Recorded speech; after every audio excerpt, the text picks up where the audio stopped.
3 gusht, mbretëria e përsosur. Dhe ai që rrinte ulur mbi fronin tha: "Ja, po i bëj të gjitha të reja." Zbulesa 21:5. Të gjithë njerëzit dëshirojnë të dinë se si përfundon historia.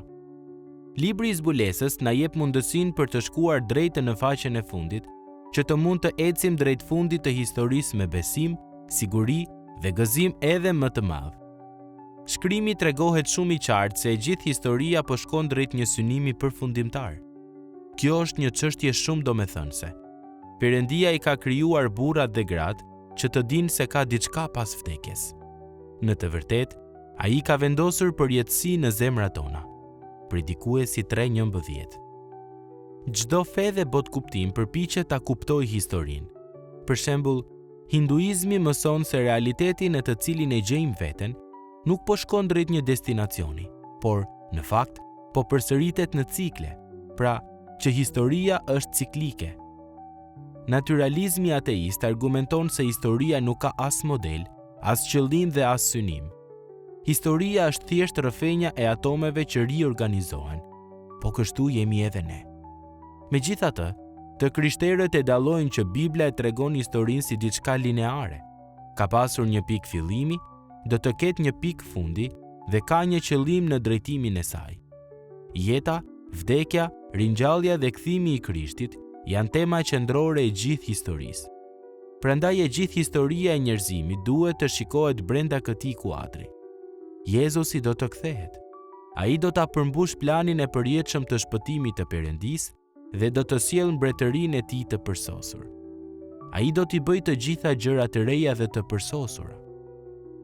Çfarë është mbretëria e përsosur që sjell Jezusi? Kjo është një mbretëri që ka në qendër kryqin e tij. Është një mbretëri që ndryshon zemra dhe jetë, dhe qytetarët e saj bien përmbys përpara Jezusit si mbret. Kjo është një mbretëri dashurie dhe drejtësie, dhe mshurie dhe paqeje. Kjo mbretëri po rritet dhe po arrin deri në skajet e dheut, dhe kur të vi koha e caktuar, të cilën ne nuk e dim, Perëndia atë do t'i jap birit të tij kombet si trashëgimi. Psalmi 2:8.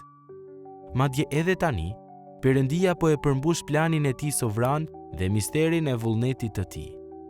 Kur Gjoni shkrua në lidhje me kohët e fundit, ai na kujton që shpëtimi i përket Perëndisë tonë. Zbulesa 7:10.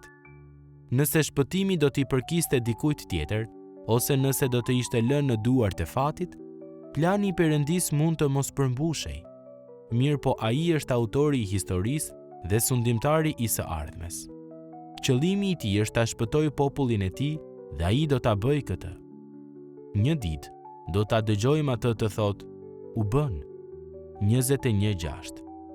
Perëndia e ka nisur punën e shpëtimit ton përmes vdekjes dhe ringjalljes së Jezusit. Dhe një ditë ai do t'i sjellë të gjitha gjërat në një krye të vetëm, që është Jezusi. Prandaj nëse jemi bashkuar me Krishtin, ne stërfitojmë. Romakëve 8:37. Dhe kemi mundësi të mbretërojmë përgjithmonë me birin. Si reagojmë ne ndaj kësaj? Me besim, siguri dhe gëzim. Edhe pse nuk e dim se si do të shkojnë jetët tona, ne e dim se si përfundon historia dhe se si fillon përjetësia. Prandaj lutemi me pritshmëri të madhe: Ati ynë që je në qiej, ardh të mbretëria jote. Mateu 6:9-10.